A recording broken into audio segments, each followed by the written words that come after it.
Hi, my name is Tyler Mitchell. I'm 27. I design mobile games for a studio in Austin. Last Christmas, I drove back to Round Rock with a warm pie on my lap, snow on the lawn, lights around the porch. The kind of scene that makes you think family is simple. I walked up the steps, pie in my hands. Before I could knock, my dad opened the door. He didn't smile. He didn't move aside. He just said, "We don't want to see your face." Behind him, my younger brother, Logan, leaned on the hallway wall, arms crossed, smirk ready like he'd been waiting to watch me get pushed out. I stood there, cold air on my back, warm pie in my hands. Then I smiled. Small, quiet, the kind you use when something breaks in a clean line. "Okay," I said, and I walked back to my Civic. That night, while I ate grocery store dinner alone, my phone exploded. Missed calls, voicemails, texts from numbers I didn't save. And that's when I realized this wasn't a bad Christmas. It was the beginning of the real story. Part 2, the 3-year drain. The part where 3 years of secrets finally surfaced. And someone was about to learn what happens when you push the quiet one too far. Before I go on, tell me where you're watching from. Echoes of Life wants to know who's sitting with us tonight. Growing up, we never had much. A cold rental, a furnace that worked when it felt like it. Mom did retail at Target. Dad worked warehouse shifts until he blew out his knee. After that, he stayed home on disability and daytime TV. Logan was the golden one, my younger brother. One semester at community college, then he dropped out. Decided he was building a brand. Gym selfies, motivational quotes, 47 followers, half were bots, 2 were family. I got out the hard way. Scholarships, student loans, part-time jobs that ate every weekend. Then I graduated. Landed my first game design job. Mom cried. Logan asked for concert money because his deposit got delayed. It wasn't delayed. He blew it partying. That's how it started. Little asks. Reasonable asks. Things anyone would cover just once. Groceries, electric bills, car repairs, missed payments, streaming subscriptions they added without asking. I told myself it was temporary, that they'd get back on their feet. That good sons don't keep score. But I did keep score quietly. A spreadsheet hidden in my notes app. 3 years later, the numbers were brutal. Bills I paid, insurance I covered, utilities I rescued, subscriptions I funded, random emergencies that became routine. It averaged $1,500 a month every month. For 3 adults who refused to budget, I wasn't helping anymore. I was funding their lifestyle, while my own savings stayed thin. The worst part wasn't the money. It was the entitlement. How thank you became about time. How can you help became why isn't it here yet? I told myself nothing would change until one moment did. And it came wrapped in spiderweb cracks and orange Cheeto dust. Part 3. The laptop and the threshold. The breaking point didn't arrive like an explosion. It arrived as a crack screen, my crack screen. I had spent 8 months saving for that machine. Custom build. Ryzen chip. RTX card. A keyboard that felt like butter. My pride. My tool. My escape. One Friday, Logan asked to borrow it. Said he needed it for freelance logo work. Said it was urgent. Said it would be a weekend. He returned it 3 weeks later. The screen was shattered. A spiderweb of dead pixels. The USB port hung crooked. The spacebar was fused with grime, and the keyboard was dusted in bright orange. Cheetos, of course. Of course it was Cheetos. What happened? I asked. He shrugged, an actual shrug. Accidents happen, he said. Then he added, you can replace it. You make good money. Something inside me froze. Not rage. Not hurt. Clarity. Sharp, steady clarity. I told him to leave. He called me dramatic. Then he called me selfish. Then he slammed my door. I stared at that laptop for a long time. At the damage, at the casual disrespect, at the line he finally crossed. And that night I stopped replying to money texts, stopped rescuing unpaid bills, stopped covering mistakes disguised as emergencies. They noticed fast. Mom said I was distant. Dad said I was forgetting where I came from. Logan posted vague quotes about fake people. But nothing compared to the ask that came next. Late October, near midnight. I was debugging a holiday event animation. Logan called. He said he needed help again. His landlord was being unfair. He hadn't paid rent for 2 months. He needed a cosigner for a new place. Just 6 months until he rebuilt his credit. I asked how much he owed. He dodged the answer. Finally admitted the truth. 2 months behind, facing eviction and still somehow the victim. I told him no. He acted like I'd announced a death. Said I was heartless. Said he'd be homeless. Said I'd regret it. But the word held. It didn't crack. Neither did I. And from that moment everything shifted. Because once you say your first real no, your whole life realizes it can finally change. And mine was about to change faster than anyone expected. If this were your life, what would you do? Echoes of life wants your take. Comment 1 to keep the peace quietly. Comment 2 to cut the cord even if it hurts. Once I said no, the quiet didn't last. It never does with people who depend on your silence. Jake, my best friend and part-time conscience, looked at me over noodles. They're going to freak out, he said. He wasn't wrong. We planned anyway. A clean break. 17 connections to sever. Yes, 17 phone lines, insurance, autopay, streaming, credit card access. Years of little strings I kept pretending weren't chains.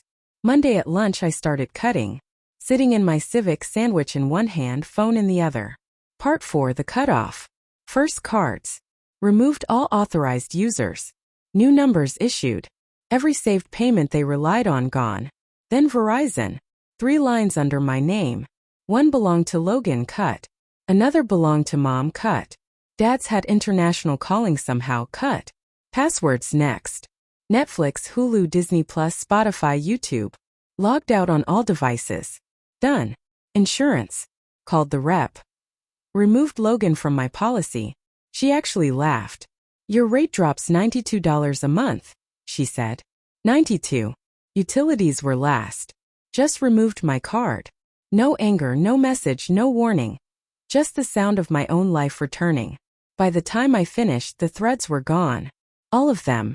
Mom called first. Her voice shook. What happened to our phones? I said. Set up your own accounts. She cried. I hung up. Dad texted next. Internet's out.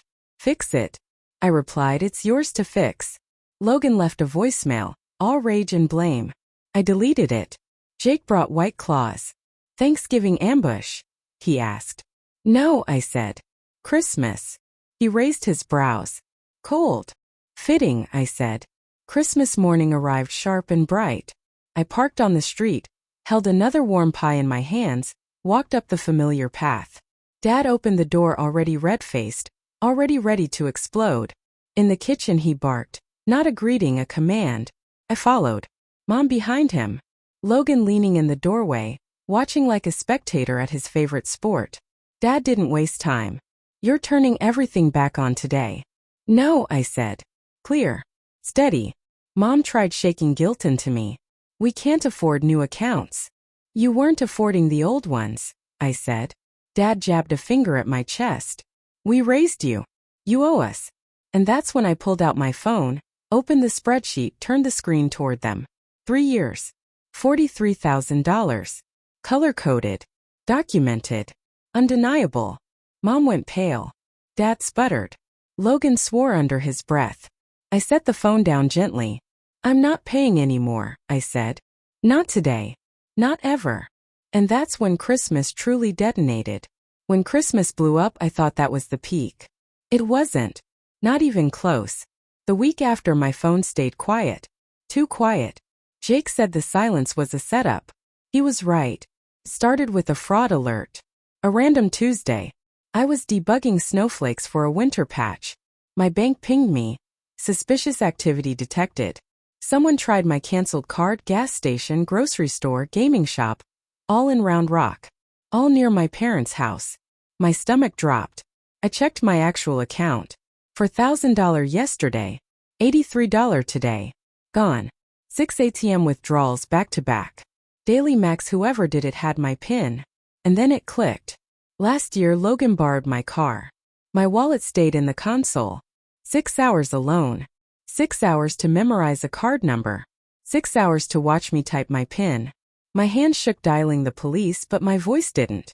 The detective, Detective Barnes, listened quietly. I showed him dates, amounts, locations. He asked if I had documentation. I showed him the spreadsheet, 3 years, $43,000. His eyebrows climbed. We'll pull footage, he said. 48 hours later he called back. They had everything. ATM cameras, angles clear as daylight. Logan, my debit card in hand, looking straight at the camera. No mask. No hesitation. Just entitlement. He denied it at first, then changed his story, said I gave permission, said it was a loan. Barnes didn't buy a word. Mom called that night. Honey, the police came. What did you do? I said. Reported a crime. She whispered. You'll ruin his life. I said. He ruined mine first. Then I blocked the number. Dad left 3 voicemails, all threats, all useless. I saved everyone. 12 days later the bank refunded my money. Every cent. Logan took a plea deal. 2 years probation, restitution, community service. No jail, not yet. He posted online about being betrayed. Relatives acted shocked. Jake wanted to reply with receipts. I told him to let it rot. Then a letter came, my parents' handwriting. An itemized bill. $9,000. Legal fees. Bail. Expenses for supporting Logan. At the bottom, we know you have the means. Jake read it, then wrote his own bill, $43,000, itemized, signed, and sent it back with a photo. Dad called instantly. Jake answered. I promise you, he said. If you keep pushing, I'll post everything. The calls stopped. The messages stopped. The pressure stopped finally. Or so I thought. Because real consequences were still coming. And not just for them. Part 5, the theft and the footage continued, plus Part 6, the life after. The consequences didn't land fast. They landed slowly, quietly, like snow building weight on a roof. 3 months after the plea deal, Logan slipped again, missed community service, drove with a suspended license, got picked up during a traffic stop. The judge didn't play. 60 days in county, extended probation, mandatory restitution. Mom and Dad didn't show. Not one person from the house I bankrolled for years. Just me and Jake in the back row watching the fallout finally stick. I didn't feel triumphant. I didn't feel broken. Just done. Like I'd put down a weight nobody else ever noticed. When Logan got out, the payments began, $50 a month automatically. Every 30 days my name on his statement for years to come. Jake howled when he heard. He has to pay you for the next decade. I shrugged. It's accountability, not revenge. Life moved again, steady, warmer mine. Work promoted me. I saved money for the first time in years. Jake and I built an indie game. Mia joined us. We formed a team, a real one. Then one night, a year after that Christmas, we made a decision. We'd quit the studio, start our own, build something that belonged to us. We toasted with cheap drinks, laughed too loud, mapped the future on sticky notes. Around midnight my phone buzzed. Unknown number. Logan. A short message. No excuses, no ask. I'm sorry for everything. I hope you're okay. I read it twice, then blocked the number. Mercy doesn't always require access. And as I turned off the lights, I realized something simple. Walking away didn't destroy me. It freed me. Because sometimes peace isn't who you keep. It's who you stop carrying. If this story stayed with you, please like, share, and subscribe. Echoes of Life will be here for the next one. Quiet truth, steady heart. Every time.